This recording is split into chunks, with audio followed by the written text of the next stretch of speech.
Hello students, अब हम पढ़ने वाले हैं यूनिट फिफ्थ में जो है पहला टॉपिक हम जो कवर कर रहे हैं आज के लेक्चर में वो है कर का अग्रिम भुगतान, एडवांस पेमेंट ऑफ टैक्स। जैसा कमाओ वैसा चुकाओ। बहुत इंपॉर्टेंट थ्योरी है यूनिट फिफ्थ की। तो यह जो कंसेप्ट है आपको दो तरीके से आ सकता है। आपको पूछा जा सकता है कि जैसा कमाओ वैसा चुकाओ योजना को समझाइए, या कर के अग्रिम भुगतान के संबंध में आयकर अधिनियम में कौन कौन से नियम बनाए गए हैं उनको समझाइए। तो दोनों ही क्वेश्चन का आंसर जो है वह सेम है। तो स्टूडेंट, जैसा कमाओ वैसा चुकाओ। वैसे तो हमने ये पढ़ा है इनकम टैक्स में कि इनकम टैक्स जो है कर निर्धारण वर्ष में गत वर्ष की आय में गत वर्ष में कमाई गई आय के ऊपर लगाया जाता है। हमने ये नियम पढ़ा है। लेकिन व्यवहारिक रूप में ऐसा होता है कि जैसे जैसे व्यक्ति इनकम कमाता जाता है वैसे वैसे वह कर चुकाता जाता है, और जैसे ही वर्ष खत्म होता है उस समय तक उसकी इनकम पर पूरा टैक्स जो है वह ले लिया जाता है। तो वही अग्रिम कर जो है कौन व्यक्ति चुकाते हैं, क्या दशाएं होती हैं, कौन से रूल्स एंड रेगुलेशंस हैं, वो हम समझ लेते हैं। सबसे पहला अग्रिम कर चुकाने की दशाएं। अग्रिम कर चुकाने की दशाएं ऐसे व्यक्ति जिनका चालू वर्ष में जो कर निर्धारण वर्ष है उसमें यदि जो टैक्स है वह 10,000 रुपए से अधिक बन रहा है। कितना? 10,000 रुपए से अधिक बन रहा है। जैसे उसे पता है कि मेरी सैलरी की इनकम, कोई जॉब कर रहा है तो सैलरी की इनकम फिक्स होती है, बैंक में पैसा जमा है उसकी इनकम फिक्स होती है। तो किसी भी व्यक्ति को जो है यह समझ में आ रहा है कि उसकी कुल आय, सकल कुल आय और उसमें से कटौतियां घटाने के बाद जो कर की राशि है, ये 10,000 रुपए क्या है? कर की राशि। यदि जो है टैक्स, तो पहला है अग्रिम कर चुकाने की दशाएं। तो ऐसे सभी व्यक्ति अग्रिम कर चुकाने के लिए रिस्पॉन्सिबल रहेंगे जिनका कर दायित्व 10,000 रुपए से अधिक है। पहला नियम। दूसरा, अग्रिम कर की गणना कैसे की जाती है? तो स्टूडेंट, अग्रिम कर की गणना जो है हम यहाँ समझते हैं। सबसे पहले आय के जो पांचों हेड हैं उन सबको ले लिया जाता है। वेतन, मकान संपत्ति, व्यापार पेशा, फिर पूंजी लाभ और अन्य साधनों से आय। ये सारी पांचों हेड्स की इनकम जो है हम ले लेते हैं।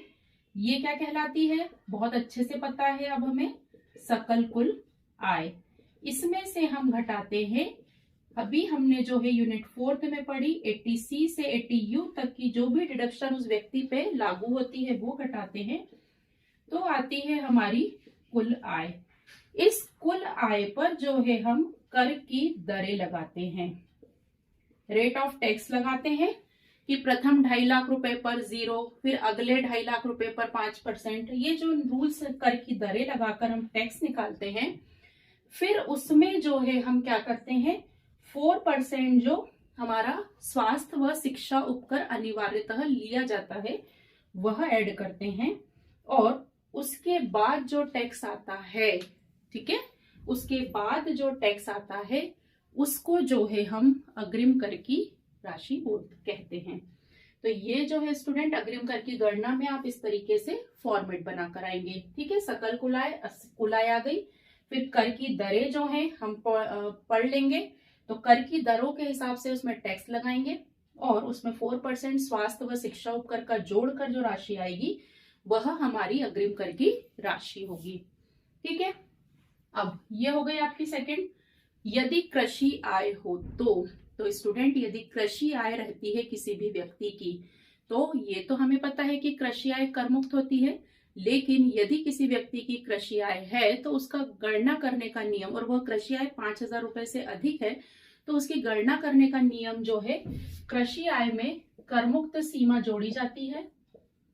करमुक्त सीमा जैसे 2.5 लाख रुपए है अभी वर्तमान में, तो जो भी कृषि आय है उसमें 2.5 लाख रुपए जोड़ेंगे तो आएगी 2,60,000 रुपए। इस 2,60,000 को जो है शामिल करके हम कर की गणना करेंगे और फिर जो है उस पर टैक्स की जो गणना करेंगे वह हम माइनस करेंगे।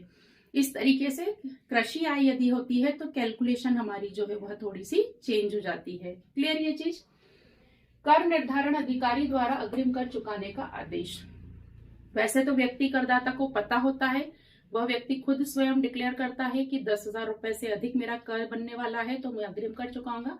लेकिन यदि किसी भी ऐसी स्थिति में जहां करदाता स्वयं अग्रिम कर नहीं भर रहा है और उसने पिछले सालों में नियमित कर निर्धारण किया है और उसकी रिटर्न से यह पता लग रहा है, आयकर विवरणी से यह पता लग रहा है कि उसका इनकम टैक्स इस बार भी ज्यादा होने वाला है, तो कर निर्धारण अधिकारी को यह अधिकार है कि वह आदेश दे कि उसे अग्रिम कर चुकाना है। लेकिन यह आदेश उस वर्ष की 28 फरवरी के पहले दे दिया जाना चाहिए। ठीक है, कि आपको अग्रिम कर जो है वह चुकाना है। फिर आकस्मिक आय पूंजी लाभ की दशा में कर। अब अग्रिम कर होता है जैसे कमाते जाओ वैसे चुकाते जाओ। अब मान लीजिए आपको आकस्मिक लाभ मतलब लॉटरी लग गई, केबीसी कौन बनेगा करोड़पति में आपने इनाम जीत लिए, या कोई ऑनलाइन गेम में आपकी राशि आ गई। इन आय के बारे में हमें नहीं पता होता है कि ये कब होने वाली, मतलब ये अनिश्चित आय है। तो उस दशा में हम उसकी जो कर की गणना है वह हमको, जब हम अभी किस्तें पढ़ेंगे तो कब हो रही है, यदि इसके बीच में हो रही है तो हमारी कर की गणना फिर से करके हम ये वाली राशि जो है वह बढ़ा लेते हैं। समझ रहे हैं। जैसे मान लीजिए हम पहले ये समझ लें फिर मैं इसको भी समझाती हूँ। तो आकस्मिक आय पूंजी लाभ की दशा में कर की गणना जो है हमें रिवाइज्ड करनी पड़ती है और जो भी कर आता है उसके हिसाब से हमें किस्त जो है वह पे करनी होती है। अब अग्रिम कर की किस्तें, अग्रिम कर की किस्त फिक्स है, प्रतिशत फिक्स है। 15 जून, 15 सितंबर, 15 दिसंबर, 15 मार्च। कुल कर का ये जो गणना करके हमारी कर की राशि आएगी उसका 15% जो है 15 जून तक चुका दिया जाना चाहिए। 45% मतलब अगले 15% आप चुका चुके हैं। फिर 30% जो है मतलब टोटल मिलाकर 45% जो है आपका 15 सितंबर तक हो जाना चाहिए, मतलब अगले 30%। फिर 75% मतलब अगले फिर 30% जो है, टोटल 75% टैक्स जो है आपका 15 दिसंबर तक हो जाना चाहिए। और 15 मार्च तक पूरा 100% टैक्स जो है आपका कंप्लीट हो जाना चाहिए। ठीक है। अब हम बात कर रहे थे आकस्मिक आय की। ये 15%, 45% आपने ये वाले कर पे निकाला। अब मान लीजिए आपको लॉटरी की इनकम हो गई 30 सितंबर को, 30 सितंबर को हो गई। अब आपने जो टैक्स है वो 15 जून और 15 सितंबर को मान लीजिए 50,000 रुपए पर दे चुके हैं। अब आपकी इनकम यहाँ पे हुई है तो कोई दिक्कत नहीं है, आप ये जो है टैक्स की राशि को शामिल करते हुए फिर से कर की दर निकालेंगे और ये ध्यान रखना है कि 15 दिसंबर तक इसको शामिल करते हुए टोटल टैक्स का 75% आपका पे ऑफ हो जाए। तो हम यहाँ पर रिवाइज्ड कैलकुलेशन करेंगे, लॉटरी की इनकम को शामिल करते हुए उसमें से पूरी उसकी किस्तें निकालेंगे और उसमें से जो टैक्स हम पे कर चुके हैं उतना हटा देंगे और बचा हुआ 75% जो है 75% तक का टैक्स हमारा 15 दिसंबर तक कंप्लीट हो जाना चाहिए। ठीक है, ये चीज क्लियर। ये किस्तें हैं। अब अग्रिम कर के भुगतान में चूक करने पर ब्याज, ये आपको शॉर्ट नोट में अलग से भी आ सकता है। स्टूडेंट, अग्रिम कर चुकता करने में यदि चूक करी है, यदि किसी व्यक्ति ने अग्रिम कर का 90% तक नहीं चुकाया है 15 मार्च तक या उससे कम चुकाया है तो उसे प्रति माह 1% जो है, प्रति माह 1% के हिसाब से टैक्स पे करना रहेगा। 234B क्या बोलती है कि अग्रिम कर के भुगतान में चूक मतलब 90% जो है उससे ज्यादा यदि चुका दिया है तो उसे ब्याज नहीं देना है। ठीक है, लेकिन यदि उसने 15 मार्च तक 90% से कम चुकाया है तो डिफरेंस की राशि पर 1% प्रति माह के हिसाब से वो कब चुका रहा है और उसने कितने डिफॉल्टिंग की है उस हिसाब से उसे जो है ब्याज देना होता है। ये होती है 234B। 234C भी ब्याज के संबंध में है, लेकिन ये कौन सी चूक, ये जो परसेंटेज हमने देखे कि 15% हो जाना चाहिए, 15 सितंबर तक 45% हो जाना चाहिए। इसमें यदि ऐसा हो कि 234C क्या होती है कि 15 जून तक आपने 15% तो भर दिया, 15 सितंबर को आपका टोटल कितना टैक्स भरा जाना चाहिए, 45%, लेकिन आपने अभी 30% ही भरा है, तो 15% आपने कम भरा। तो बची हुई रिमेनिंग अमाउंट पर, मतलब जितना आपने कम पे किया है उस पर 1% के हिसाब से 3 माह का ब्याज आपको देना रहेगा। किसी भी किस्त में आपने डिफरेंस किया है, इसमें यदि डिफरेंस है आपका 45% हो जाना चाहिए, 40% पे किया अभी तक 15 सितंबर तक, 5% बचा है, तो उस 5% टैक्स पर 1% प्रति माह के हिसाब से 3 महीने का ब्याज जो है आपको चुकाना रहेगा। ऐसी इसमें भी 75% हो जाना चाहिए, नहीं हुआ है तो 3 माह के लिए, हाँ 15 मार्च वाले में जो है 1 महीने का लगता है। ये लास्ट वाली किस्त का जो है यदि पेमेंट 100% नहीं हुआ है तो 1 माह का लगता है, मतलब इसमें 3 माह, इसमें 3 माह, लेकिन लास्ट वाले में चूंकि 15 मार्च लास्ट है और उसका भुगतान 100% नहीं हुआ है तो उसमें 1 माह, क्योंकि 31 मार्च जो है हमारी लास्ट डेट होती है। तो ये होती है 234C। क्या होती है, देय तिथि पर अग्रिम कर का भुगतान निर्धारित प्रतिशत से कम करने पर ब्याज। तो ये बहुत आईएमपी थ्योरी है यूनिट 5 की। स्टूडेंट्स, अब हम पढ़ेंगे इसी यूनिट के अंतर्गत कर निर्धारण की कार्यविधि, process of income tax return या टैक्स असेसमेंट की प्रोसेस क्या होती है। बहुत आईएमपी थ्योरी है ये भी। तो इसके अंतर्गत जो है हमें प्रक्रिया लिखने को आएगी कि कर निर्धारण की प्रक्रिया किस तरीके से की जाती है, तो इसके पॉइंट्स हैं। या फिर आपको स्टूडेंट्स आ सकता है कि कर निर्धारण की कार्यविधि या आयकर विवरणी से संबंधित 139 धारा को समझाइए। यह भी क्वेश्चन जो है आ सकता है कि 139 जो सेक्शन है इनकम टैक्स की उसको आप एक्सप्लेन करिए, या ऑब्जेक्टिव में भी आपको सेक्शंस के बारे में आ सकता है। तो आयकर विवरणी से संबंधित जो सेक्शन है वो है 139, 139। तो प्रक्रिया यदि आती है आपको तो इस तरीके से पॉइंट हम लिखेंगे और एक एक को हम एक्सप्लेन करेंगे। स्वेच्छा से आयकर विवरणी प्रस्तुत करना, पहला पॉइंट। तो स्वेच्छा से जो है यदि हम बात करें कंपनी की, कंपनी, फर्म, सहकारी समिति, इन सभी को जो है ट्रस्ट हुई या स्कूल कॉलेज जो हुए, पुण्यार्थ संस्थाएं हुई, इन सभी को ITR इनकम टैक्स रिटर्न, जिसको आयकर विवरणी बोलते हैं, प्रस्तुत करना अनिवार्य है। मतलब स्वेच्छा से अनिवार्य ही है। और यदि हम व्यक्ति करदाता की बात करें तो व्यक्ति करदाता में जिस किसी भी व्यक्ति की आय सामान्य व्यक्ति है और उसकी इनकम यदि 2.5 लाख रुपए से अधिक है, ठीक है, और वरिष्ठ नागरिक है तो 3 लाख रुपए, और अति वरिष्ठ नागरिक है, अति वरिष्ठ मतलब सुपर सीनियर सिटीजन जो कहा गया है, उसकी 5 लाख रुपए। ये हम बात कर रहे हैं हमारे असेसमेंट ईयर की, 22-23 की बात कर रहे हैं। ये ईयर टू ईयर चेंज होता है ये रूल इनकम टैक्स का। तो हम बात कर रहे हैं पहले पॉइंट की। तो कंपनी, फर्म, सहकारी संस्था, पॉलिटिकल पार्टी हुई, स्कूल कॉलेज, पुण्यार्थ संस्थाएं, एनजीओ जो होते हैं, इन सभी को इनकम टैक्स रिटर्न फाइल करना अनिवार्य है।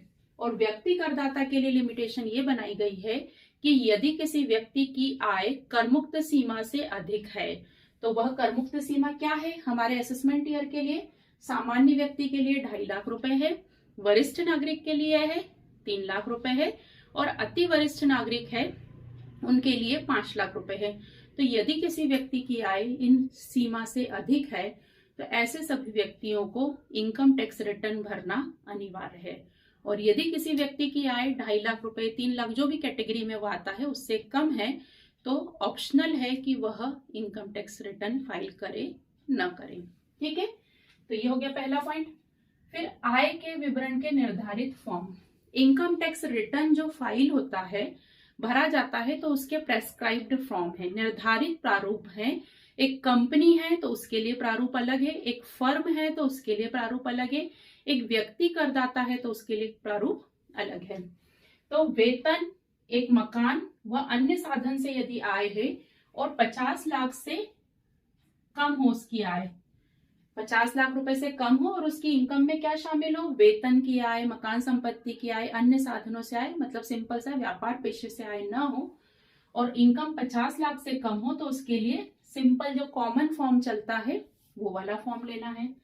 और व्यक्ति HUF हो, मतलब कोई व्यक्ति करदाता हो, हिंदू अविभाजित परिवार हो, जिसका व्यापार नहीं हो, बिजनेस प्रोफेशन नहीं हो, मतलब व्यक्ति डॉक्टर इंजीनियर हो या प्रॉपर्टी का बिजनेस व्यापार नहीं होना चाहिए उसका, तो कहीं जॉब करता हो, चाहे गवर्नमेंट जॉब हो, प्राइवेट जॉब हो, या उसकी हाउस प्रॉपर्टी से इनकम हो या अन्य साधनों से आय हो, तो उसे ITR 2 इनकम टैक्स रिटर्न का फॉर्म नंबर 2 भरना होता है। और यदि व्यापार से आय हो, बिजनेस प्रोफेशन से आय हो, तो ITR 4 इनकम टैक्स रिटर्न का फॉर्म नंबर 4 भरना होता है।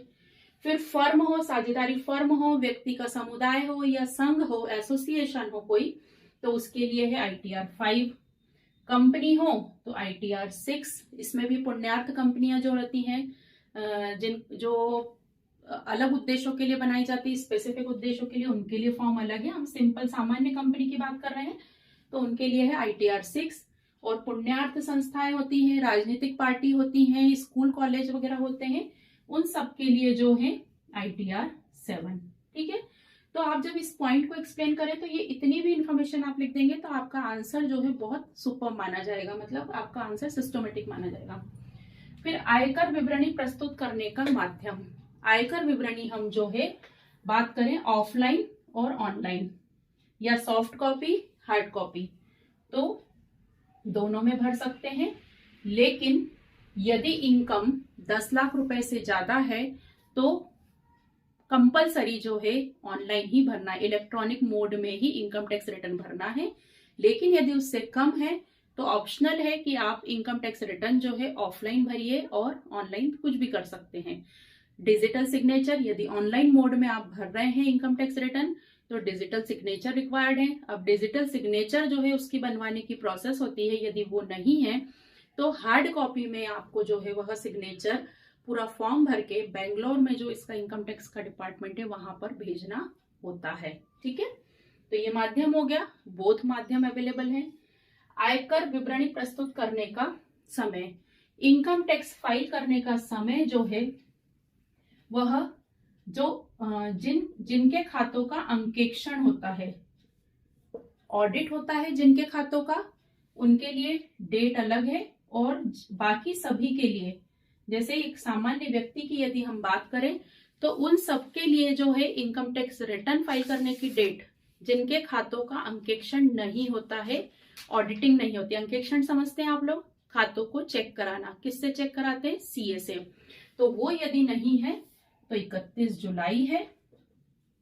और जिनके खातों का अंकेक्षण, तो ऐसी सभी संस्थाएं जिसमें कंपनी, फर्म, जिसमें व्यक्ति का, सामान्य जनता का हित जुड़ा होता है, पॉलिटिकल पार्टीज, पुण्यार्थ संस्थाएं, स्कूल, कॉलेज, NGOs, ये सारी संस्थाएं जिसमें जनता का हित जुड़ा होता है, इन सबको अपने खाते ऑडिट करवाना भी अनिवार्य है। तो इन सब के लिए जो डेट है वो है 30 सितंबर। ये आयकर विवरणी प्रस्तुत करने का समय है। यदि हम हमारे कर निर्धारण वर्ष की बात करें तो 30 सितंबर 2022 और इतने तारीख तक हमको इनकम टैक्स रिटर्न जो है फाइल कर देना था। फिर है समय सीमा समाप्त होने के पूर्व विवरण प्रस्तुत न करने पर अर्थदंड। ये हमने देखा अभी समय कब प्रस्तुत करना है। यदि जो है समय सीमा के पूर्व इनकम टैक्स रिटर्न फाइल नहीं किया जाता है तो जो है अर्थदंड पे करना होता है। जो अर्थदंड है वह 5,000 रुपए है। तो अर्थदंड कितना लगता है, 31 जुलाई जैसे डेट है, 31 जुलाई तक सबमिट नहीं किया गया है तो 5,000 रुपए, 31 दिसंबर तक सबमिट कर रहा है वो तो 10,000 रुपए। और यदि जो है ठीक है 31 जुलाई के बाद यदि सबमिट कर रहा है तो 5,000 रुपए, और 31 दिसंबर तक जमा कर रहा है तो 10,000 रुपए जो है अर्थदंड उसके ऊपर लगाया जा सकता है। फिर देय तिथि के बाद विवरण प्रस्तुत करने पर ब्याज। अर्थदंड तो लग गया, उसने देर से प्रस्तुत किया। अब देय तिथि के बाद वह जितने भी टाइम के बाद विवरण को प्रस्तुत करता है, जैसे 31 जुलाई है और वह 31 दिसंबर को पे कर रहा है तो 1% पर मंथ के हिसाब से उसके ऊपर ब्याज लगेगा। और ब्याज किस राशि पर लगेगा? जो उसकी विवरण प्रस्तुत करने की डेट है और अग्रिम कर चुकाया है, हमने अग्रिम कर पढ़ा अभी, अग्रिम कर जो चुकाया है उसकी डिफरेंस की राशि पर देय तिथि तक आयकर विवरणी में उसने जो इनकम लिखी है उसमें से उसने अभी तक का जो अग्रिम कर चुका दिया है, तो बची हुई राशि पर जो टैक्स है उसकी कैलकुलेशन हम ब्याज की गणना हम करेंगे। ठीक है। फिर हानि का विवरण। हानियों की पूर्ति यूनिट 4 में हम लोगों ने पढ़ी है कि हानि होती है किसी भी शीर्षक में तो हम उसकी पूर्ति कर सकते हैं, लेकिन हानि की पूर्ति या उसको आगे ले जाने की परमिशन आपको तभी मिलेगी या आयकर अधिकारी तभी उसको माइनस करने देंगे जब आपने हानि का विवरण निर्धारित तिथि के पूर्व सबमिट किया है। तो यदि किसी शीर्षक में आपको हानि हो रही है तो आप आय का विवरण जो है, जो निर्धारित तिथि है उसके पूर्व जमा कर दीजिए, ताकि आप जो है उसका सेट ऑफ का जो लाभ है वह ले सकें। विलंबित विवरण। निर्धारित तिथि के बाद जो है यदि आप आय का विवरण सबमिट करते हैं, जमा करते हैं, तो उसे विलंबित विवरण कहा जाता है। तो कर निर्धारण अधिकारी जो है उसके संबंध में आपको परमिशन दे सकता है कि जो विवरण आपने प्रस्तुत किया है वह किन कारणों से जो है आप लेट हो गए हैं, तो आयकर अधिकारी, कर निर्धारण अधिकारी के ऊपर यह रहता है कि वह उसे कैसा कंसिडर कर रहा है। तो निर्धारित तिथि के बाद जमा किया जाने वाला विवरण विलंबित विवरण कहा जाता है। और डिलेटेड मतलब लेट सबमिट किया है आपने तो अर्थदंड और ब्याज की राशि का भुगतान भी आपको करना होता है। संशोधित विवरण। कहीं आपसे मिस्टेक हो गई है, जो विवरण आपने प्रस्तुत किया है और उसमें कहीं मिस्टेक हो गई है, बाद में आपको समझ में आया है कि विवरण में हमने यह चीज गलत लिख दी है, तो उस कंडीशन में जो है जैसे ही आपको मिस्टेक का पता लगता है 15 दिन के अंदर आप संशोधित विवरण जो है निर्धारित तिथि के पूर्व ही वह संशोधित विवरण इनकम टैक्स अधिकारी के पास जमा कर दीजिए। तो वो कहलाता है रिवाइज्ड ITR, संशोधित विवरण, जहां करदाता को खुद ही समझ में आता है। फिर दोषपूर्ण आय का विवरण, ये जो है हमारी खुद की रिवाइज्ड रहती है और ये कर निर्धारण अधिकारी, हमने जो आय का विवरण जमा किया है और उस आय के विवरण से कर निर्धारण अधिकारी संतुष्ट नहीं है, अधिकारी को यह लगता है कि आपके द्वारा जो विवरण जमा किया गया है उसमें गलतियां की गई हैं, कुछ अंकेक्षण नहीं कराया गया है, प्रॉपर डॉक्यूमेंटेशन मतलब सबूत जो बोलते हैं हम वह नहीं लगाए गए हैं, गलत तरीके से कैलकुलेशन की गई है, TDS जो उद्गम स्थान पर कर की कटौती है उसका प्रॉपर उल्लेख नहीं किया गया है, अधूरे कॉलम जो भरने रहते हैं फॉर्मेट में वो कॉलम जो है ब्लैंक रह गए हैं, खाली छूट गए हैं। इस प्रकार से ऐसी कुछ गलतियां जो रहती हैं जो नॉर्मली हो जाती हैं, तो उस कंडीशन में इनकम टैक्स अधिकारी आपके पास सूचना भेजता है और आपको 15 दिन का समय दिया जाता है कि आप उस जो है विवरण को सुधार लीजिए, और समय सीमा के अंदर यदि आपके पास आप उसे नहीं सुधारते हैं तो आप दोषी घोषित किए जाते हैं। फिर आयकर विवरणी पर हस्ताक्षर, तो इनकम टैक्स रिटर्न ITR पर जो है हस्ताक्षर यदि व्यक्ति करदाता है तो कौन करेगा? स्वयं व्यक्ति। यदि कंपनी है तो कौन करेगा? कंपनी का डायरेक्टर। यदि फर्म है तो सभी साझेदारों की सहमति से जो एक बनाया गया है या सभी साझेदार उस पर साइन करेंगे। व्यक्तियों के संघ में व्यक्तियों के जो है लीडर बनाया गया है, तो HUF में परिवार का जो मुखिया है। तो इस प्रकार से हस्ताक्षर वाले पॉइंट में आप पॉइंट बनाकर लिख सकते हैं, व्यक्ति, कंपनी, फर्म, संस्था, इस प्रकार से जो है उस पर हस्ताक्षर किए जाते हैं। तो ये है स्टूडेंट हमारी कर निर्धारण की कार्यविधि। स्टूडेंट्स अब हम पढ़ेंगे कर निर्धारण कितने प्रकार का होता है। जैसे ही इनकम टैक्स रिटर्न सबमिट किया जाता है तो अगली प्रक्रिया होती है कर का निर्धारण करना। तो कर का निर्धारण किस प्रकार से हो सकता है, उसके प्रकार, तो ये आपको सिंगल भी आ सकते हैं, शॉर्ट नोट में आ सकते हैं, या कोई एक आपको आ सकता है, या फिर कर निर्धारण के विभिन्न प्रकारों को समझाइए, ऐसा क्वेश्चन भी फ्रेम हो सकता है। तो सबसे पहला है स्वयं कर निर्धारण, दूसरा है संक्षिप्त कर निर्धारण, तीसरा सबूतों के आधार पर कर निर्धारण, और चौथा है सर्वोत्तम कर निर्धारण, और पांचवा है पुनः कर निर्धारण। सबसे पहला स्वयं कर निर्धारण, देखिए क्या लिखा है, स्वयं कर निर्धारण। तो इसमें करदाता स्वयं ही अपनी आय का विवरण बनाता है, उस पर टैक्स की पेमेंट भी, कैलकुलेशन भी खुद ही करता है, कर की दरों की टैक्स भी खुद ही निकालता है, सारे डिडक्शंस, छूट वगैरह सभी वह निकालता है और कर की गणना करने के बाद उसका भुगतान भी कर देता है। और जब वह आय का विवरण प्रस्तुत करता है तो उसके साथ भुगतान की गई रसीद को भी लगाता है, तो उसे कहा जाता है स्वयं कर निर्धारण। क्या कर रहा है? वह खुद ही सब कुछ बना रहा है, स्वयं ही सकल कुल आय की गणना करता है, कर की गणना खुद ही करता है, ठीक है, और कर का भुगतान भी कर देता है, स्वयं ही करता है, सब अपने हिसाब से सारी कैलकुलेशंस करता है, सारे बिल वाउचर लगाता है, सारे प्रमाण लगाता है, सबूत जो है लगाता है, कर का भुगतान जो है वह कर देता है और आय के विवरण के साथ जो इनकम टैक्स रिटर्न फाइल करता है उसके साथ कर के भुगतान की रसीद भी लगा देता है। कर के भुगतान की रिसिप्ट, कोई अर्थदंड, ब्याज जो भी उसका निकल रहा है, उसने आय का विवरण देर से भरा है तो उसे अर्थदंड भी लगेगा, ब्याज भी भुगतान करना पड़ेगा, तो वह सब कुछ पेमेंट की रसीद भी उसके साथ लगाता है। तो इस प्रकार के कर निर्धारण को स्वयं कर निर्धारण कहा जाता है। तो अब इसकी परिभाषा कैसे लिखेंगे? जब किसी करदाता के द्वारा स्वयं ही संपूर्ण प्रक्रिया की जाती है, सकल कुल आय की गणना की जाती है, कुल आय की गणना की जाती है, चुकाए जाने वाले कर की गणना भी स्वयं के द्वारा की जाती है और कर का भुगतान भी कर दिया जाता है, इसके साथ ही उसके ऊपर लगे हुए अर्थदंड और ब्याज का भुगतान भी वह स्वयं कर देता है। तो और इनकम टैक्स रिटर्न, आयकर विवरणी भरते समय वह उस भुगतान की रसीद लगाता है। तो इस प्रकार के कर निर्धारण को स्वयं कर निर्धारण कहा जाता है।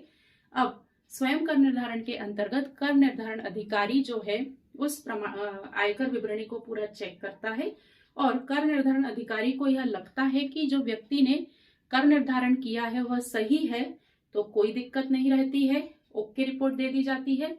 और यदि कर निर्धारण अधिकारी को चेक करने के बाद ऐसा लगता है कि कहीं कुछ गलती हुई है या उसके करदाता के द्वारा ज्यादा कर भुगतान कर दिया गया है या कम भुगतान किया है, कोई सी भी स्थिति होती है, तो कर निर्धारण अधिकारी के द्वारा करदाता को सूचना दे दी जाती है और उस हिसाब से करदाता अपना व्यवहार कर देता है।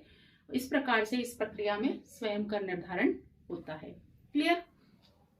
अब संक्षिप्त कर निर्धारण जो होता है, हम जो आय का विवरण जमा करते हैं, इनकम टैक्स रिटर्न जो हम फाइल करते हैं, उनको चेक करके कर निर्धारण अधिकारी उस पर टैक्स की कैलकुलेशन करता है। क्या करता है? कर की गणना करके कितना पे हो रहा है, कितना कर निकल रहा है, वो हमें बता देता है। उसे कहा जाता है संक्षिप्त कर निर्धारण, समरी असेसमेंट। तो जब किसी करदाता के द्वारा जमा की गई आयकर विवरणी के आधार पर और उसके द्वारा दिए गए प्रमाणों और सबूतों के आधार पर कर निर्धारण अधिकारी के द्वारा कर का निर्धारण किया जाता है, कर की राशि निश्चित की जाती है, तो इस प्रकार के कर निर्धारण को हम संक्षिप्त कर निर्धारण कहते हैं। ठीक है, ये हो गया आपका। फिर सबूतों के आधार पर कर निर्धारण 143(3). देखिए, ये जो स्वयं कर निर्धारण की प्रक्रिया है, इसमें सीबीडीटी, केंद्रीय करों का प्रत्यक्ष बोर्ड जो होता है, वह रैंडमली जो है ये स्वयं कर निर्धारण के जो फॉर्म्स आए हुए हैं, जैसे 100 फॉर्म आए हैं, तो रैंडमली इसमें से कोई से 10 फॉर्म निकालकर चेक किए जाते हैं। रैंडमली ये देखने के लिए कि जो प्रक्रिया चल रही है वह सही चल रही है कि नहीं, तो रैंडमली 10 व्यक्तियों के फॉर्म निकाले जाते हैं, इनकम टैक्स रिटर्न निकाले जाते हैं और उनके द्वारा जो पूरी कैलकुलेशन की गई है उसको पूरा चेक किया जाता है कि वह जो इनकम लिखी गई है, उनके द्वारा जो कर की गणना की गई है और कर का भुगतान किया गया है, वह सब सही है, राशि सही है, सही तरीके से उसमें गणना की गई है। और उसमें वही जो है उन्हें लगता है कि गणना गलत की गई है, किसी प्रकार की जो है चीजें छुपाई गई हैं, आय ज्यादा दिखा दी गई है, व्यय जो है बहुत ज्यादा दिखा दिए गए हैं इनकम टैक्स से बचने के लिए, या सबूत जो दिए गए हैं, प्रमाण जो दिए गए हैं आय को दिखाने के लिए वह पर्याप्त नहीं है, इन सभी दशाओं में जो है इनकम टैक्स अधिकारी, कर निर्धारण अधिकारी के द्वारा उस संबंधित व्यक्ति को नोटिस दिया जाता है और समय दिया जाता है कि आप जो है 15 दिन के अंदर इसका निराकरण कर दीजिए। तो ये होता है सबूतों के आधार पर कर निर्धारण। ठीक है, इसकी अगली प्रोसेस। अब हम बात करेंगे सर्वोत्तम कर निर्धारण, बेस्ट जजमेंट, आईएमपी है। ये सिंगल भी जो है वह पूछा जाता है। सर्वोत्तम कर निर्धारण क्या होता है? तो ऐसे सभी जो है करदाता जिनको इनकम टैक्स भरना, रिटर्न भरना मतलब आयकर विवरणी भरना अनिवार्य था, लेकिन उन्होंने निर्धारित तिथि निकल जाने तक भी इनकम टैक्स रिटर्न फाइल नहीं किया है, आयकर विवरणी जमा नहीं की है, तो इन सभी कंडीशन में जो है कर निर्धारण अधिकारी को यह अधिकार होता है कि निर्धारित तिथि तक आयकर विवरणी प्राप्त न होने की स्थिति में वह सर्वोत्तम कर निर्धारण कर देगा उस संबंधित व्यक्ति के ऊपर। उदाहरण के लिए हमने अभी निर्धारित तिथि देखी थी कि 31 जुलाई जो है अन्य करदाता के लिए है। तो एक मिस्टर राम है, उन्होंने 31 जुलाई क्या 31 दिसंबर निकल गया, 31 मार्च निकल गया, इनकम टैक्स रिटर्न फाइल नहीं किया है। अब टैक्स तो लगना है क्योंकि इनकी इनकम ज्यादा है। तो उस कंडीशन में कर निर्धारण अधिकारी क्या करेंगे कि उनकी आय की पूरी विवरण निकाल कर उनके जो है सबूतों के आधार पर, जो विवरण जो है उसके आधार पर उनके ऊपर कर का निर्धारण कर देंगे। तो उसे कहा जाता है सर्वोत्तम कर निर्धारण। किन किन दशाओं में सर्वोत्तम कर निर्धारण हो सकता है? आय का विवरण ही प्रस्तुत न किया हो, आय का विवरण प्रस्तुत नहीं किया हो, दोषपूर्ण लग रहा हो, मतलब कि जो विवरण प्रस्तुत किया है उसमें इनकम टैक्स अधिकारी को ये लग रहा है कि जो विवरण प्रस्तुत किया है वह सही नहीं है, जो कैलकुलेशन की गई है वह सही नहीं है, तो उस कंडीशन में जो है इनकम टैक्स अधिकारी बेस्ट जजमेंट का उपयोग कर सकता है। दोषपूर्ण है, फिर सही जानकारी नहीं दी गई है, अधिक खर्चे बता दिए हैं, या फिर छूटे जो हैं गलत तरीके से ले ली हैं, पर्याप्त सबूत नहीं है, प्रमाण चाहिए रहते हैं। इनकम टैक्स में जितनी भी छूट आप लेते हैं, हमने छूटे भी पढ़ी यूनिट 4 में, 80C की छूटे, 80D की, तो इन सब के लिए हमको रिसिप्ट लगानी होती है, तो वो पर्याप्त सबूत नहीं है। इसके अलावा जो है उन्होंने गणना में, कैलकुलेशन में मिस्टेक की है, फिर उन्हें नोटिस दिया गया था क्लेरिफिकेशन के लिए, स्पष्टीकरण के लिए उनको नोटिस दिया गया था, लेकिन वो उपस्थित नहीं हुए हैं। तो इन सभी कंडीशन में सर्वोत्तम कर निर्धारण कर दिया जाता है। लेकिन सर्वोत्तम कर निर्धारण करने से पहले करदाता को एक मौका जरूर दिया जाता है। जो भी इश्यूज रहते हैं उसके संबंध में कर निर्धारण अधिकारी के द्वारा एक सूचना दी जाती है कि हम आपके ऊपर सर्वोत्तम कर निर्धारण कर रहे हैं, और उस संबंध में जो है यदि आप कुछ स्पष्टीकरण देना चाहते हैं तो निर्धारित तिथि पर उपस्थित हो गए। यदि उस तिथि पे भी करदाता नहीं आता है तो फिर अधिकारी के द्वारा सर्वोत्तम कर निर्धारण जो है वह कर दिया जाता है। ठीक है, फिर हम बात करेंगे पुनः कर निर्धारण, रीअसेसमेंट। यह भी एक जो है कर निर्धारण अधिकारी के द्वारा कहीं भी ऐसा लगता है कि कोई आय छूट गई है, जानकारी गलत दी गई है, या बाद में इनकम जो है किसी अधिकारी किसी करदाता की बढ़ गई है किसी कारण से, जैसे लॉटरी की इनकम हो गई, कैपिटल गेन हो गया, कोई संपत्ति बेच दी या खरीदी, तो उन कंडीशन में जो है एक एप्लीकेशन देकर जो है रीअसेसमेंट करवाया जा सकता है। तो ये है स्टूडेंट कर निर्धारण कितने प्रकार का होता है। स्टूडेंट्स अब हम पढ़ेंगे इसमें स्थायी खाता संख्या, pan number, permanent account number. बहुत फ्रेंडली है हम, पैन नंबर क्या होता है, जब इसकी थ्योरी लिखने की बात आएगी तो हम किस तरीके से एक्सप्लेन करेंगे। इसके सेक्शन जो है 139A है। सेक्शन हम इसलिए ध्यान रख रहे हैं थोड़ी सी कि ऑब्जेक्टिव में आपको ये क्वेश्चन जो है पूछा जा सकता है। तो स्थायी खाता संख्या क्या होती है, तो जिस प्रकार से यदि हम इंडिया की बात करें तो आधार कार्ड नंबर पूरे इंडिया में व्यक्ति को एक अलग पहचान देने के लिए केंद्र सरकार के द्वारा एक अंक दिए गए हैं, एक विशिष्ट कोड दिया गया है, उसे हम आधार नंबर कहते हैं। इसी प्रकार इनकम टैक्स डिपार्टमेंट ने, आयकर विभाग ने अपने जितने भी करदाता हैं जो कर का भुगतान करते हैं या आय का विवरण भरते हैं, उन सभी को अलग पहचान देने के लिए एक 10 डिजिट का कोड आवंटित किया गया है, जो उस करदाता की एक अलग पहचान होती है, जिसे स्थायी खाता संख्या कहते हैं। वह संख्या कुछ इस प्रकार की होती है, न्यूमेरिक डिजिट होते हैं और कुछ न्यूमेरिक अल्फाबेटिक भी होते हैं। इस प्रकार से 10 डिजिट की जो है संख्या, जिसमें 5 जो है अल्फाबेट है, 4 जो है न्यूमेरिक है और 1 जो है अगेन अल्फाबेट है। तो 10 डिजिट का एक आइडेंटिटी कोड होता है जो कि इनकम टैक्स डिपार्टमेंट के द्वारा जारी किया जाता है। अब स्थायी खाता संख्या किनके लिए आवश्यक है? तो ऐसे सभी व्यक्तियों के लिए स्थायी खाता संख्या आवश्यक है जो कि इनकम टैक्स का भुगतान कर रहे हैं, जिनकी इनकम कर मुक्त सीमा से अधिक है, जो आय का विवरण भर रहे हैं, इनकम टैक्स रिटर्न जो है वो फाइल कर रहे हैं। इन सभी के लिए पैन नंबर जो है वह कंपलसरी है। दूसरा, यदि कोई कंपनी है, नियोक्ता है, जिसके अंडर में एम्प्लॉय है, नियोक्ता को चूंकि टीडीएस काटना होता है, उद्गम स्थान पर कर की कटौती करनी होती है, तो उसको भी जो है वह आवश्यक है।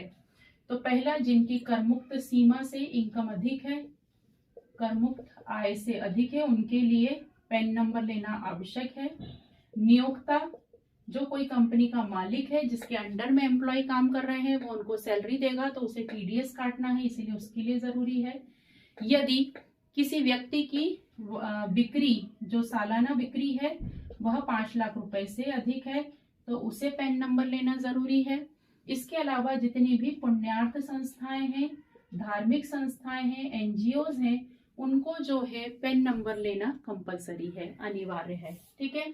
आवेदन, पैन नंबर लेने के लिए जब भी किसी व्यक्ति की करदाता की इनकम करमुक्त सीमा से अधिक हो गई है, तो उसे 31 मई के पहले, संबंधित वर्ष में 31 मई के पहले पैन नंबर के लिए आवेदन कर देना जरूरी है। यदि वह 31 मई मतलब वह पैन नंबर वाली कैटेगरी में आ गया है कि अनिवार्य वाली कैटेगरी में आ गया है और 31 मई के पहले उसने आवेदन नहीं किया है, तो उस पर अर्थदंड लगाया जाता है। तो आवेदन जो है 31 मई के पूर्व कर देना है। और जिस व्यक्ति ने निर्धारित तिथि के पूर्व आवेदन नहीं किया है किसी भी कारण से, तो उस पर अर्थदंड लगाया जा सकता है और वह अर्थदंड 10,000 रुपए या उससे अधिक हो जाता है। उल्लेख, पैन नंबर जो हम लेते हैं या हमें मिलता है इनकम टैक्स डिपार्टमेंट से, उसका उल्लेख वर्तमान समय में हम बात करें तो बहुत सारी जगह पे कंपलसरी हो गया है। यदि हम बैंक में बात करें तो यदि आप 50,000 रुपए से अधिक का डिपॉजिट करने जा रहे हैं या एफडी लेने जा रहे हैं, तो पैन नंबर के बिना आप नहीं कर पाएंगे। यदि आप कोई गाड़ी खरीदने जा रहे हैं तो पैन नंबर रिक्वायर्ड है। यदि आप कोई माल खरीदने जा रहे हैं तो 2 लाख रुपए से अधिक का जो है माल है, तो आपको पैन नंबर रिक्वायर्ड है। यदि कोई आप प्रॉपर्टी खरीदने जा रहे हैं और 10 लाख रुपए से अधिक की प्रॉपर्टी है, तो पैन नंबर आवश्यक है। रिजर्व बैंक से कोई ट्रांजेक्शन आपका हो रहा है तो पैन नंबर आवश्यक है। इंपोर्ट एक्सपोर्ट, आयात और निर्यात में यदि आप इन्वॉल्व हैं, बिजनेस आपका इस टाइप का है कि इंपोर्ट एक्सपोर्ट का बिजनेस है, तो पैन नंबर आवश्यक है। तो इस प्रकार से पैन नंबर जो है लिखना हमें कहाँ कहाँ पे आवश्यक है। तो ये आपको यदि क्वेश्चन आता है तो आप इस तरीके से पॉइंट में इसको एक्सप्लेन करते हैं। अब हम बात करेंगे आयकर पदाधिकारी। तो आयकर पदाधिकारी में आपको क्वेश्चन आ सकता है कि प्रत्यक्ष करों के केंद्रीय बोर्ड के अधिकार समझाइए, या मुख्य कमिश्नर के अधिकार समझाइए, या आयकर अधिकारी का निर्धारण अधिकारी के कौन कौन से कार्य होते हैं या अधिकार होते हैं या शक्तियां होती हैं, उनको समझाइए। तो स्टूडेंट, ये सभी जो है वो क्या है, इनकम टैक्स अथॉरिटी है। तो पहले यदि हम बात करें प्रत्यक्ष करों का केंद्रीय बोर्ड, ये सबसे मेन बोर्ड होता है। तो इसके क्या क्या अधिकार होंगे, इसके 2-3 अधिकार जो है वो अलग हो जाएंगे, बाकी सब अधिकार जो है आप मिक्स मैच करके लिख सकते हैं। तो प्रत्यक्ष करों का केंद्रीय बोर्ड को नियम बनाने का अधिकार, ये बाकी कोई नहीं करता है, इसका काम है नियम बनाने का अधिकार, नियुक्ति करने का अधिकार, ठीक है। और 5 लाख रुपए से अधिक की यदि कर की चोरी है तो उस संबंध में यह डिसीजन लेता है। कर की वापसी के संबंध में, नियमों में फेरबदल करना है, नियमों में परिवर्तन करने का अधिकार है, ठीक है, जांच करवाने का अधिकार है, निरीक्षण करने का अधिकार है किसी भी समय में। तो इस प्रकार से इसके प्रत्यक्ष करों के केंद्रीय बोर्ड को नियम बनाने का अधिकार है। जितने भी नियम बनाए जाते हैं वह इसी बोर्ड के द्वारा, central board of direct tax, CBDT बोलते हैं, इसको नियम बनाने का अधिकार है। नियुक्ति करने का इसके अंडर में जितने भी है उनको अप्रूवल जो है, मुख्य कमिश्नर कौन होगा, सहायक कमिश्नर कौन होगा, कर निर्धारण अधिकारी कौन होंगे, अलग अलग रीजंस के, वो सब चीजें जो है इनकी साइन के बिना नहीं होते हैं। ऐसे ही कर की चोरी का बड़ा मामला है, बड़ा मैटर है, नेशनल लेवल का मैटर है, तो यहाँ पे जाता है। कर की वापसी के संबंध में कोई बिग इशू है जो मुख्य कमिश्नर और कमिश्नर से सॉल्व नहीं है, देन वहां जाता है। नियमों में यदि किसी प्रकार का परिवर्तन करना है तो वह अधिकार इनके पास है। जांच करने का, किसी भी लेवल पे किसी भी प्रकार की जांच करने का अधिकार इनके पास है क्योंकि ये सेंट्रल बोर्ड है। और निरीक्षण करने का, किसी भी समय में किसी की भी जो है रजिस्टर बुलवा के उसका निरीक्षण करने का अधिकार इनको है। अब यदि हम इनकी बात करें तो ये सब जो है आम पब्लिक से जुड़े हुए लोग हैं, तो इन सभी को जो है क्या क्या अधिकार आ जाएंगे। हम कॉमनली सूचनाएं मांगने का अधिकार, नियुक्ति का अधिकार, नियुक्ति कौन किसकी करेगा, तो डेफिनेटली जब इसके अधिकार लिखेंगे तो इसको आयकर कमिश्नर की नियुक्ति करने का अधिकार है। इसके अधिकार लिखेंगे तो इसको संयुक्त कमिश्नर का अधिकार है नियुक्त करने का, तो नियुक्ति का अधिकार, ठीक है, निरीक्षण का अधिकार, जांच करने का अधिकार, स्पष्टीकरण मांगने का अधिकार, स्पष्टीकरण मांगने का अधिकार, और हम लिख सकते हैं यहाँ पे कर की वापसी का अधिकार। तो इस प्रकार से इन सबके अधिकारों में जो है जांच पड़ताल करने का अधिकार ये लिख लिया हमने, फिर नोटिस देने का अधिकार, करदाता को नोटिस देने का अधिकार है, सुनवाई करने का अधिकार, ठीक है। तो इस प्रकार से आप ये कॉमनली अधिकार जो है वह किसी के भी, इसमें मुख्य कमिश्नर को नियुक्ति लिखेंगे तो इसमें क्या लिखेंगे कि सहायक कमिश्नर की नियुक्ति करने का अधिकार है। जब संयुक्त कमिश्नर का लिखेंगे तो इसको कर निर्धारण अधिकारी नियुक्त करने का अधिकार है। और जांच करने का अधिकार सभी को रहता है, किसी भी लेवल पे अपने नीचे वालों की जांच जो है यह कभी भी कर सकता है। तो इस प्रकार से ये आयकर पदाधिकारियों के अधिकार या शक्तियां आती है या कार्य आते हैं, तो आप इस तरीके से एक्सप्लेन करेंगे।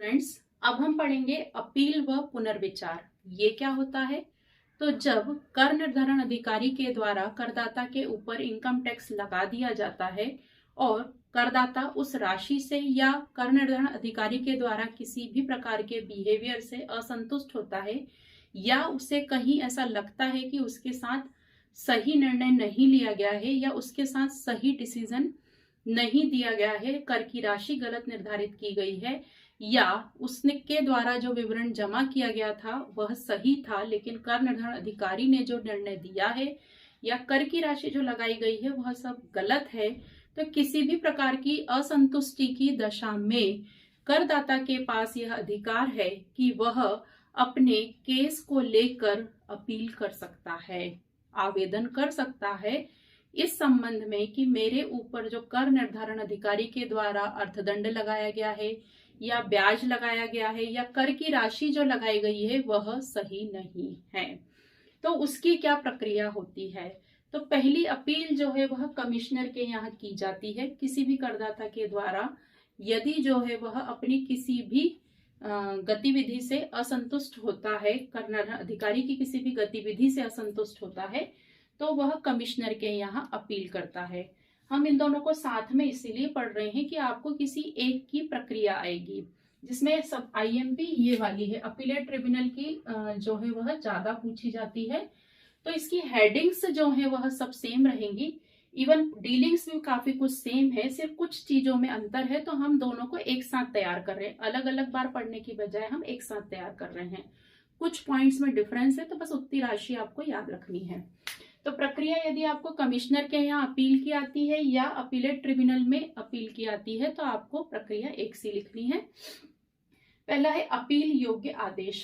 अब जब हम कमिश्नर के यहाँ अपील की बात करेंगे तो इसमें जो है समझ लीजिए, कमिश्नर के यहाँ अपील करदाता जब प्रक्रिया से असंतुष्ट होता है, अपीलेट ट्रिब्यूनल में अपील कब की जाती है, जब वह इनके आदेश से असंतुष्ट होता है। समझ लीजिए, इस केस में बहुत सारी लंबी लिस्ट बनेगी, लेकिन इस अपीलेट ट्रिब्यूनल में अपील कब की जाती है, जब कमिश्नर के निर्णय से असंतुष्ट है। जैसे अपने यहाँ होता है ना, हाई कोर्ट होता है और सुप्रीम कोर्ट होता है। हाई कोर्ट में हम यदि किसी डिसीजन से असंतुष्ट होते हैं, हमारा मुकदमा जो है हम हार जाते हैं और हमें लगता है कि हमारे साथ चीटिंग हुई है या हम सेटिस्फाइड नहीं रहते, तो हम कहाँ जाते हैं, सुप्रीम कोर्ट में। सेम स्टूडेंट वैसा ही है कि पहली अपील कमिश्नर के यहाँ की जाती है, वहां का जो निर्णय आता है उससे यदि करदाता असंतुष्ट होता है तो फिर जो है कहाँ जाता है, वो अपीलेट ट्रिब्यूनल में। ठीक है, क्लियर। जब कमिश्नर के निर्णय से असंतुष्ट होता है तब जाता है वो अपीलेट ट्रिब्यूनल में।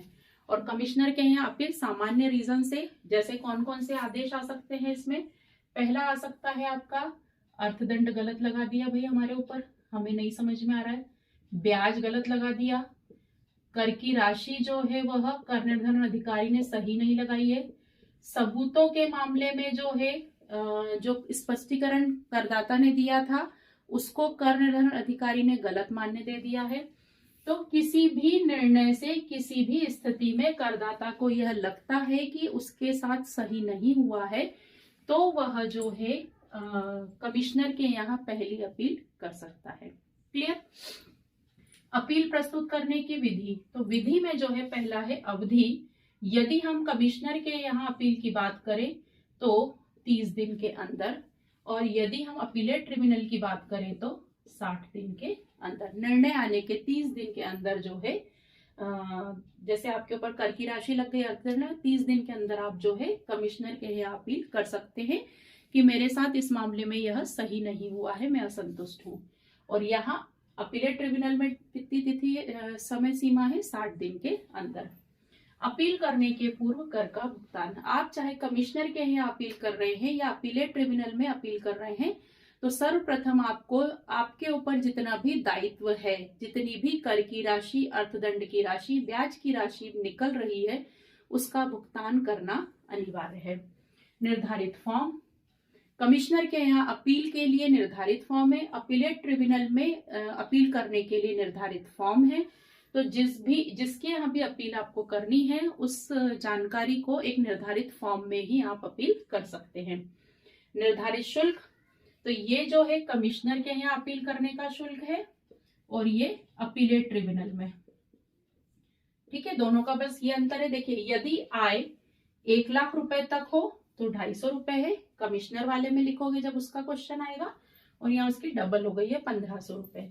यदि आय 1 लाख से 2 लाख के बीच में है तो 500 रुपए, यहाँ 1500 रुपए एक जुड़ गया, और 2 लाख रुपए से अधिक है तो यहाँ 1000 है, यहाँ पे एक 0 जुड़ गया। ठीक है। और अन्य की स्थिति में ये जो है निर्धारित आय हो तो उस स्थिति में, और जहां आय निर्धारित नहीं है, फिक्स नहीं आए, तो उस स्थिति में 250 रुपए लिए जाते हैं और अपीलेट ट्रिब्यूनल में 500 रुपए लिए जाते हैं। तो निर्धारित शुल्क आपको जब कमिश्नर के यहाँ आए तो ये वाला लिखना है, और अपीलेट ट्रिब्यूनल का आए तो आपको ये वाला लिखना है। बाकी हेडिंग्स दोनों कंडीशन में सेम जा रही है। फिर अपील सुनवाई कार्यविधि, आपने अपील कर दी मतलब एप्लीकेशन दे दी, अब क्या प्रक्रिया होगी, दोनों ही कंडीशन में सेम है कि तिथि निश्चित करना। जैसे ही आपकी एप्लीकेशन जाएगी, अपील जाएगी तो कमिश्नर के यहाँ जाएगी तो कमिश्नर उसके लिए डेट डिसाइड करेगा। सेम अपीलेट ट्रिब्यूनल में जाएगी तो वहां पर डेट डिसाइड होगी। फिर बोलने का अधिकार स्वयं करदाता का रहेगा, या वह पावर ऑफ अटर्नी मतलब अधिकृत किसी व्यक्ति को, प्रतिनिधि को जो है नियुक्त करता है तो वह भी हो सकता है। सुनवाई स्थगित करना, यदि किसी भी स्थिति में जो डेट है जो डिक्लेयर की गई है कि इस दिन सुनवाई होगी, उस दिन यदि किसी भी कारणों से सुनवाई नहीं हो सकती है, असंभव हो गया है, तो उस कंडीशन में सुनवाई स्थगित भी की जा सकती है, लेकिन प्रॉपर नोटिस देने के बाद। फिर जांच का अधिकार, दोनों ही कंडीशन में अधिकारी को यह अधिकार है कि वह जांच कर सकता है, फिजिकली इवन अकाउंट रजिस्टर बुला सकता है, वहां उनकी शॉप पे जाके चेक कर सकता है। किसी भी स्थिति में जांच करने का अधिकार जो है वह अधिकारी को 101% रहेगा। निर्णय, उसके बाद जांच करने के बाद कर निर्धारण अधिकारी जो भी संतुष्ट होता है या असंतुष्ट होता है वह निर्णय देगा। और समय सीमा, जो समय सीमा रहेगी निर्णय देने की और कार्यविधि की, वह जो है 1 वर्ष की रहती है कि उस 1 वर्ष के अंदर जो है निर्णय सुना दिया जाना चाहिए। ऐसा ना हो कि एप्लीकेशंस जो है वह लंबे समय तक पेंडिंग पड़ी रहे। और समय सीमा में वो करने के बाद, निर्णय आने के बाद जो है क्या परिणाम होंगे कि करदाता जो है उसके ऊपर अर्थदंड लगाया जा सकता है, कम किया जा सकता है। कर की वापसी जो है उसे रोका जा सकता है या कम किया जा सकता है, या फिर जो है उसके ऊपर कर फिर से रिवाइज्ड टैक्स भरने का जो है नोटिस दिया जा सकता है। तो डिपेंड ऑन सिचुएशन परिणाम कुछ भी हो सकते हैं। तो स्टूडेंट यहाँ पर हमने 2 क्वेश्चन रेडी किए हैं। आपको डिफरेंस ध्यान रखना है, केवल डेज का डिफरेंस है और ये शुल्क जो भरना रहता है अपील के साथ एक जो लगता है चालान, वह अलग है। बाकी यदि आपको इसकी प्रक्रिया है, इसकी प्रक्रिया आप हेडिंग्स जो है वह सेम ले सकते हैं। फ्रेंड्स, अब हम पढ़ेंगे इनकम टैक्स यदि नहीं पे किया जाता है या आयकर अधिनियम में यदि किसी प्रकार की कोई मिस्टेक की जाती है तो किस प्रकार से अर्थदंड की राशि निर्धारित है, कितना अर्थदंड जो है वह लगाया जा सकता है। तो आपको क्वेश्चन आ सकता है कि इनकम आयकर अधिनियम में अर्थदंड के प्रावधान बताइए या सजाओं के प्रावधान बताइए। तो स्वयं कर निर्धारण पर कर का भुगतान न करने पर आपको हेडिंग्स डालनी है। ये मैंने कुछ ली है और भी बहुत सारी हैं। तो स्वयं कर निर्धारण पर कर का भुगतान न करने पर कर की राशि के बराबर जितना कर जो है लगाया जा रहा है अधिकतम उतनी राशि का अर्थदंड जो है आयकर अधिनियम के द्वारा लगाया जा सकता है। कितना? आपने कर का भुगतान नहीं किया है तो आयकर की राशि के बराबर तक, कम भी लगा सकती है लेकिन इससे ज्यादा नहीं होगा। आयकर विवरणी प्रस्तुत न करने पर यदि इनकम टैक्स रिटर्न फाइल नहीं किया है तो हमने ये पढ़ा था कि 31 जुलाई के बाद सबमिट किया है 5,000 रुपए, और 31 जुलाई के बाद जो है वह 1,000, 31 दिसंबर के बाद जमा किया है तो 5,000 रुपए जो है वह अर्थदंड लगाया जाता है। लेखे प्रपत्र में चूक, मतलब आयकर अधिकारी ने इनकम टैक्स के डॉक्यूमेंट आपसे मांगे थे और उसमें जो है चूक हो गई है तो 10,000 रुपए का अर्थदंड जो है वह लगाया जा सकता है। सबूत प्रस्तुत करने में, मतलब आपसे जो है इनकम टैक्स अथॉरिटी ने सबूत मांगे थे या जो आपने प्रपत्र लगाए थे उसमें कोई गड़बड़ हो गई है तो 10,000 रुपए। ऐसे ही लेखों का अंकेक्षण करने में चूक हो गई है, हम सीए से जो है ऑडिट करवाते हैं, उसको करने में यदि कोई मिस्टेक हो गई है तो 10,000 रुपए।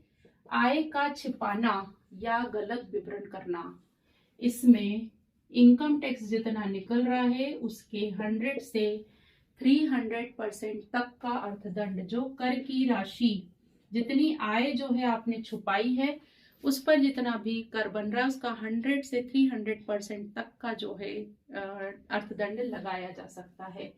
लेखा पुस्तकों को रखने में चूक, मतलब आप जो अकाउंट मेंटेन करते हैं जिसमें आप अकाउंट्स लिखते हैं, कैश बुक रखी जाती है, परचेज बुक रखी जाती है, सेल्स बुक रखी जाती है, अकाउंट्स बनाए जाते हैं, उसमें यदि प्रॉब्लम रही है तो 25,000 रुपए तक का जो है अर्थदंड लगाया जा सकता है।